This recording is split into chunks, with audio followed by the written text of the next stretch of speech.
now available at horses.land. This video was made possible by Ground News. It is hard and not impossible. I don't know what Opium Magnolia he's in talking the about, but home the only thing kitchen. I know about Magnolia In the is early 2000s, I knew a young, angry man named Trevor who was 19 and had shipped off to Afghanistan Master P, I think. to kill terrorists. He was strong on the outside, and he was not strong on the inside. One day in the hot desert, as he told me, he and another soldier left base on a supply run. When they returned, an American fighting helicopter had crashed into their base, leaving the entire thing in a grand and violent spectacle, and many people burned to death that day. Damn. After this, and after the disillusionment that came from a man like Trevor in a place like that, fighting a war like that one, Trevor had turned to private enterprise. What does that mean? He shipped dried opium poppies to my house at a very good price. Making opium was a labor-intensive Is that what process, caused the though fucking... I suppose my part of How the does that process correlate? was the easiest of them all when I consider the sweat-covered farmhands who harvested and dried these poppies in the 120-degree heat of the Middle East. I grinded the poppies into a coarse powder, and for this I used a white Hamilton Beach blender which was mostly made of plastic, and I bought it at a second-hand store for $6. But the powder was still useless. Over the course of 6 hours, it needed to be simmered, steeped, strained, filtered 8 times, cooled to room temperature, pH adjusted, baked in an oven, and then dried in the sunlight. For real? It was the hot summer in South Carolina, so at the end of it all, I placed the near opium on melamine plates and put the plates on the windowsill. Should we get some opium and try it just to see the effects and see if they're talking about what they talking about when they talking about what they talking about? By the You feel time it was me? all said and done. Nah. I was an ambitious young man, but my grandest ambitions fell into rent and groceries, and they existed in that strange, limited place where poverty often forces them to be. Ooh, To a damn, I more feel you. civilized person, the concept of why would have shattered the entire construct of the life I then lived. Why sell drugs? Why do crime? Why do bad things with bad people? After all, there were no forces in the world which made me do these things, and they were rather choices that I continuously selected of my own agency. The question of why, in this context, had too far of a horizon, and my choices could not see so far. I sold drugs to pay my bills. I did crimes to buy groceries. I did bad things with bad people, for no particular reason other than those things being in front of me. There is a great expression which says the best tool is the one you will reach for. These were the tools which I and the world had collaborated to put in front of me, and so they were the ones that I reached for. The Trump administration recently reclassified medical marijuana from a Schedule 1 to a Schedule 3 drug. Dude, I thought that was fake. It's fair to say that this idea, the reclassification of marijuana, is long overdue, and at this point, you could say the American people should appreciate this very rare W. But looking at this story on Ground News, at a glance, we can understand the reclassification with a little more precision. For one thing, Ground News shows me that the story is being disproportionately covered by left-leaning outlets.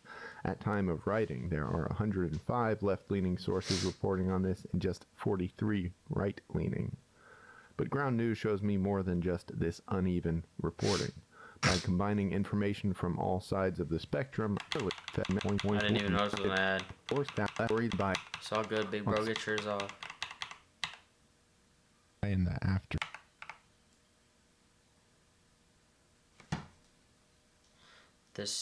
It was the late scent summer. of a bun. It was the time of year during which the sun was burning so high in the afternoon, and it made an oppressive heat that seemed to remind us that we could fight it as much as we wanted and we would still lose. Damn. The crab apples on trees had begun to fall onto the ground, where they would be smashed under boots and eaten only by ants and insects.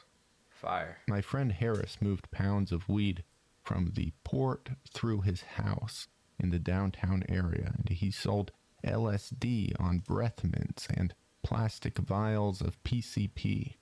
I wasn't really involved in his Fire. work, but I was involved in my own. Joking. And we existed Don't do drugs. Don't in sell similar drugs. orbits. Word made its way from here to there, and eventually to me that his home had been raided. Ooh. A SWAT team had kicked down his door on one sweaty Got up in afternoon, that held butt. Harris and a few others at gunpoint, and hauled them all off in a big bus. The biggest With this in mind, bus. my proximity to Harris and my opium production, it was a great thing to see a police car parked outside of my apartment a few days later. The car was unoccupied, but its presence cast a stench of anxiety over me. It was an even greater thing when it remained parked there the second day, and then greater still on the third and the fourth. Each day, a paranoia settled more intensely onto my shoulders, and it became quickly part of my morning routine to check outside for the police car. The car was never occupied, nor did it ever move, but it stared deeply at my Into your apartment. soul. It was on the fifth day that I felt very confident the car was an implicit and not entirely subtle threat from the local police department.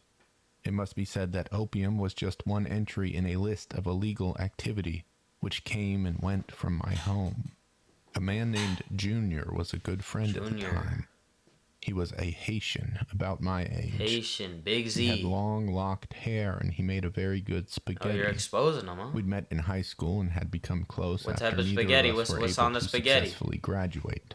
Junior See, we need was what we you need could the call actual a loose detail. cannon. While we zoom. He oscillated radically between moods of violent rage. Is this a and new dude? Why we genuine zoomed in so calm. close? I had seen Junior throw punches which could knock a man's head off of his neck. Damn. And I had seen him cook his spaghetti for a dozen people on hot and perfect summer evenings.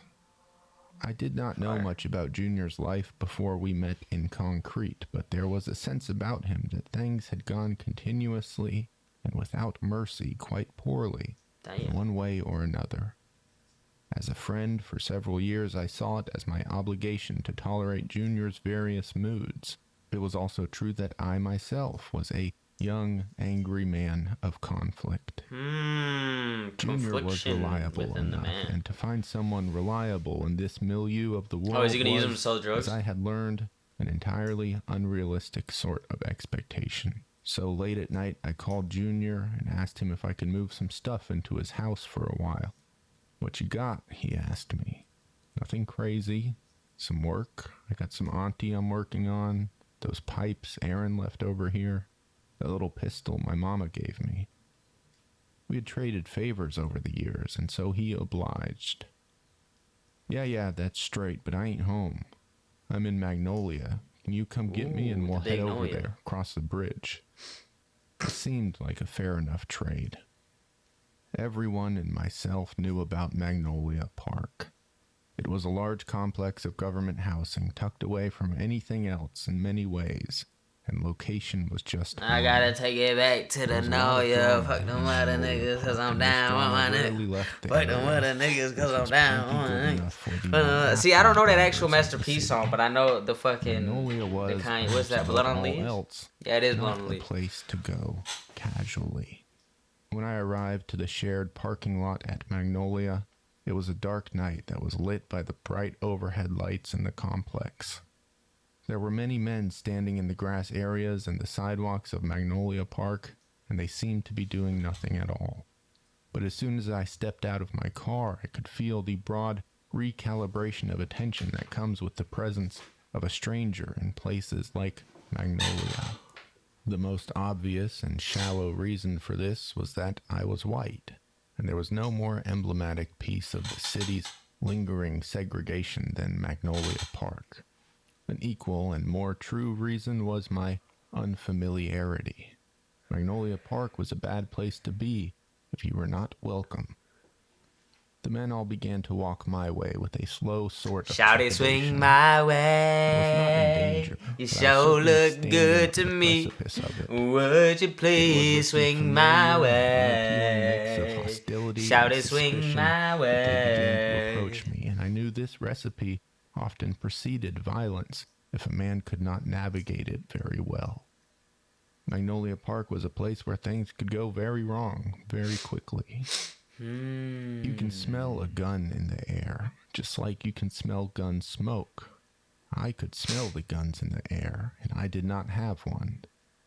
I knew that it was incredibly rare for even a shooter to start shooting for no reason in particular. Still, worry gnawed at the most back part of my mind. Junior appeared from some corner of the complex. He held 2 styrofoam cups stacked in one another, Oh, he's sipping, ice rattling as he walked yes, towards me. psych! Inside of the cups, he had a mixture of codeine cough syrup, Sprite soda, and Jolly Rancher hard candies. He called out to the other men to calm down, not to worry about me. And indeed, Junior's presence changed the temperature of the air, and I could still smell the guns, but I did not worry about the shooters or the triggers or the idea of dying in Magnolia Park.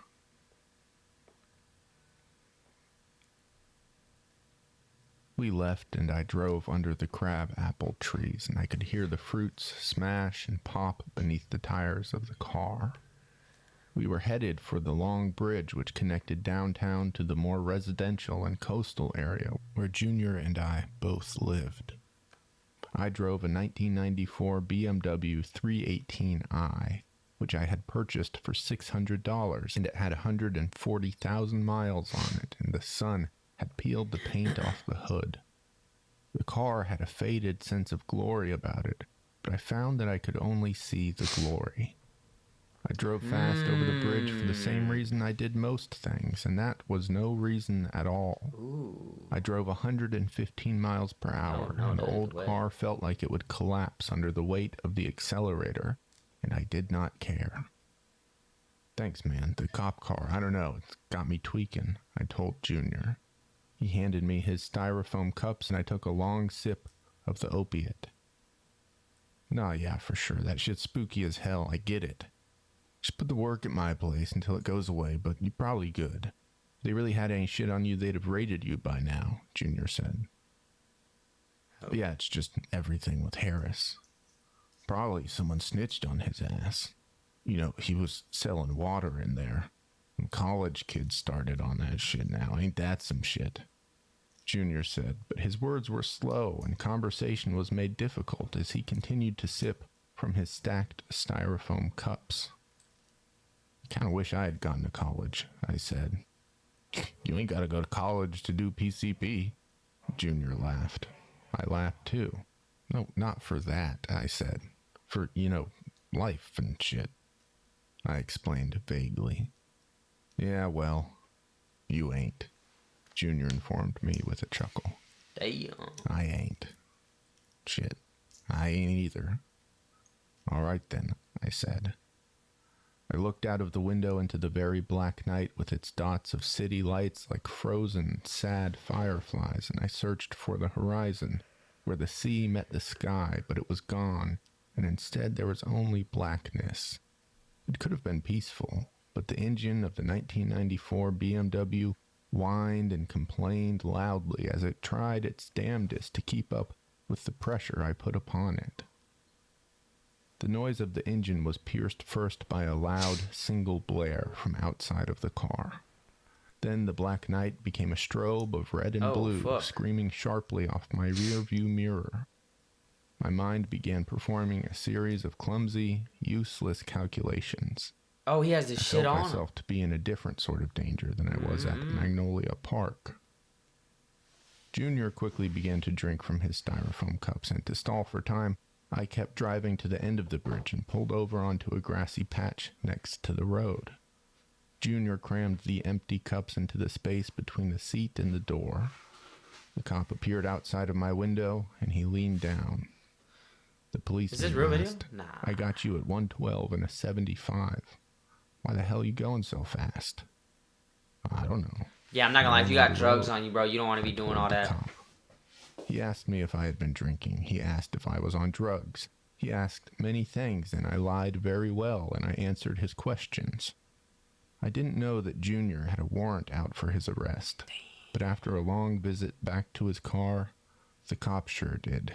He asked Junior to step out of the car, and Junior did just that. I looked in the rearview mirror, and the two had a long and silent conversation which was illuminated by only the dance of the red and blue lights against the darkness. Could not hear or really see very much, but the conversation went on, and what I did see next was a great thing that I will remember for a long time. I do not know why he did it, and I suspect Junior himself couldn't have said either. But when I looked into the rearview mirror, I saw Junior rush at the cop, and he slammed his elbow into the cop's jaw. Damn. But the codeine had made his usual effective physical capabilities slow and weak. The cop recovered quickly with his telescoping billy club and struck Junior in the ribs, sending him crumpling down onto the ground. The officer yanked Junior to his feet, shoved him chest first onto the back of my car, and fixed handcuffs around his wrists. It was then through some vague, ill-explained notion that the police officer arrested me as well, and by that time, there were 3 of those black and white police SUVs in total behind my car. I was corralled in handcuffs into a different car than Junior. I was shuffled into the police station later that night. The officers took a photo of me, and then they made me drop my pants and underwear as they shined a flashlight into my anus, presumably looking for drugs or weapons. They found none. The police officers took me to the drunk tank, that extra-large jail cell where vagrants of the night slept away their woes. It had 4 benches along the perimeter, on which sat various men in various states of inebriation, sorrow, patheticness, or some combination of them all. I took my seat on the bench next to a man who seemed even, whose head was slumped forward in the wind of an opiate high. Ooh. The hours ticked forward, and I had nothing to do but wait and think and worry. I wondered if I would ever see Junior again. I thought about my opium, and Harris, and my mother, and the summer sun, and so many things. I did not think about my future, because there was nothing to think of. Yeah, no future. It is a treacherous thing to not see a future to oneself, but this is surmountable. I really don't know what that word means, but I'm going to take your word for it. Still feel the hope that prospects can develop, that something can emerge from where there was once none. Less surmountable is when a man cannot see a future in which a future can even develop. This unique feeling is how I imagine it must be to drown. The drowning man with no imagination for how he could possibly float will reach for any object or detritus which floats by, no matter whether it will help him or only pull him down into the water. Each effort of this man will go unrewarded, no matter how strong those efforts may be. As they emerge as futile and actions become disconnected from their results, and as the man slowly sinks and water floods into his lungs, the idea of survival has long since become a stranger. Midnight became 3, and then 4, and I slowly fell into a sleep as I sat upright. I do not know for how long I slept, but I awoke with a dreary feeling, temporarily having forgotten my place. I stretched my arms wide over my head, and as my right hand came down, I felt it make contact with the head of the man next to me. By the man's estimation, this was plenty enough to be a fight. His opiate high had simmered away, or he was an entirely different man now, I could not say. He had transformed. He stood up quickly and he punched me in the lip. Oh, what the fuck? Blood came into my mouth, and this whole incident was so regular and uninteresting that it pulled no reaction from the other people in the cell. I punched the man back, but I was skinny and not strong, and my fist hit somewhere around his jaw with very little consequence. A police officer outside of the cell barked at us to calm down, unless we wanted to stay an extra day. Later that morning, I was released with a reckless driving ticket, so I took a bus back home, across the long bridge, and back to my apartment. When I arrived home, the sun was high and bright, still without retreat. I saw an interesting thing in front of my house. Car. Oh, shit. That same police car was there, but it was now in the process of being loaded onto the bed of a tow truck. A stocky, short tow man smoked a cigarette as he watched the car be pulled onto his truck. I tried to piece together what I was seeing before deciding the tow man could provide a better explanation. Well, don't see that every day, I said to the tow man. Yeah, this thing's been broken down here for a week now. I mean, hell, taking up y'all's parking spots and everything. You know the city, though. Everything's got to be cleared through all their people and committees and shit. The tow man shook his head in a casual and professional sort of disapproval. I thought this could have struck me as a very good thing and with some great kind relief, but it made me feel something else. Something gross and sick and very lost. The apartment was quiet, and the opium was still drying on the windowsill. I picked up a small ball of the dried opium and rolled it between my fingers. It was sticky, almost black, but moldable like firm Play-Doh. I decided to smoke it, under the guise of testing the product I had made, but also with a less intentional truth. I put the opium into a pipe and pressed down on the sticky ball and held a lighter just above it. I inhaled the smoke once, twice, and then 3 times. It was warm in my mouth, and it had a familiar, manufactured flavor. I waited, and then I inhaled it again and again. I waited still to float away from many things and to sink beneath the surface of the life I had assembled. But the expectation of the opium never came to pass. It was junk. One way or another, the process had failed, and I was left with useless, inert tar. It was several weeks later that I learned Junior would be in jail for 15 years. Jeez. It was still the late summer, and the sun still bled through the windows. Damn, Junior went out horrible. Don't